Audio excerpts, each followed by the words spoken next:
তারা কখনোই ডান বাম ঘুরে আমাদেরকে দেখে না, আমাদেরকে মানুষ বলেই মনে করে না। আমরা যারা রাস্তায় চলাফেরা করি, স্পেশালি যারা কোনো কিছু রাইড বা ড্রাইভ করি, সেটা হতে পারে bike, cycle, what ever it is, আমাদের সবারই একটা কমপ্লেইন হচ্ছে রিক্সাওয়ালা মামারা, সিএনজিওয়ালা মামারা, এরা কখনোই ডান বাম ঘুরে আমাদেরকে দেখে না, আমাদেরকে মানুষ বলেই মনে করে না। সঠিক বলেছেন। কেন তারা এই জিনিসটা দেখে না, এটা কি কখনো জানার চেষ্টা করছেন? কেন? আমি স্যার উত্তরটা জানি, বলবো স্যার? বলো। আজকে আমরা সেটা নিয়ে আলোচনা করব। আসসালামু আলাইকুম everyone, this is Mohammad Imran and welcome back to mister Candid. জি ভাইয়া, এখন আমি আছি বসুন্ধরা রেসিডেন্সিয়াল এরিয়াতে। এখান দিয়ে হচ্ছে যে আমি অ্যাপোলো গেটটা হয়ে আমি হচ্ছে নদ্দা দিয়ে বের হব। So I thought this road would be the perfect place to explain যে কেন রিক্সাওয়ালারা ডান বাম ঘুরা দেখে না। এই যে মামায় মনে করেন ডাইন বাম সে দেখবই না, তার মন চাই বসে ডাইনে চাপাইবো, তার মন চাই বসে বামে ঘুরবে। এই যে বামে একটা সামনে একটা ঘুরলো, সে কি দেখছে পিছনে যে কি আসতেছে, এটা সে দেখতেছে না, দেখবেও না। আমরা যেমন ঘোরার আগে লুকিং গ্লাসটায় দেখি, আপনি দেখবেন একটা রিক্সাওয়ালাও ঘাড় ঘোরায় না।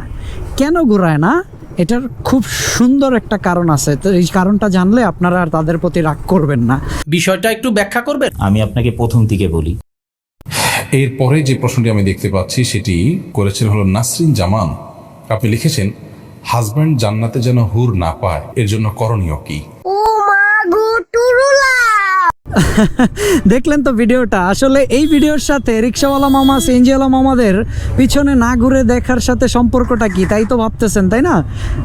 সম্পর্ক আছে। আসলে সম্পর্কটা হচ্ছে এই, চিন্তা করেন একজন ওয়াইফ, সে হুজুরের কাছে আস করছে যে কি করলে তার হাজব্যান্ড যেন জান্নাতেও হুর না পায়। ভাই, জান্নাতে অর্থাৎ আফটার লাইফ, কি বল, আফটার ডেথ যে লাইফটা, সেইখানে গিয়েও যেন হুর না পায়, সেই জন্য সে হুজুরের কাছে জানতে চাচ্ছে যে কি করলে তার হাজবেন্ড যেন জান্নাতে হুর না পায়। তো সেইখানে জীবিত অবস্থায় রিক্সাওয়ালা মামা এবং সিএনজিওয়ালা মামা, এরা তো সারাদিনই প্যাসেঞ্জার নিয়ে ঘুরে বেড়ায়, তার মধ্যে অনেক সুন্দর সুন্দর নারী প্যাসেঞ্জার থাকে।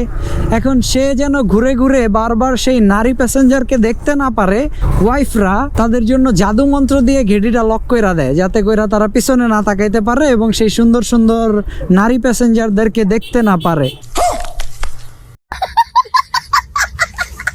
বুঝতে পারছেন?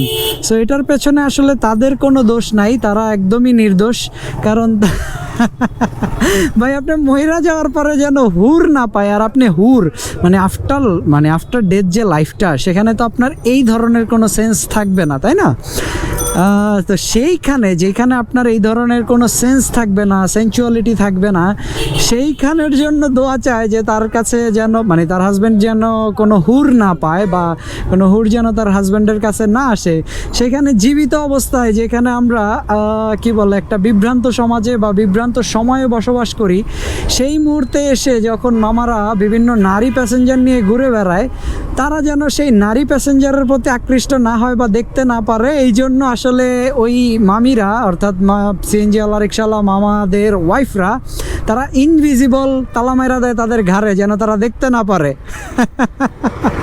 Alright, I hope you guys enjoyed the story. Thank you guys for watching. I hope you guys enjoyed the video like the way I did. Inshallah, I'll see you in the next one. Till then, have fun. Tada, goodbye, have fun.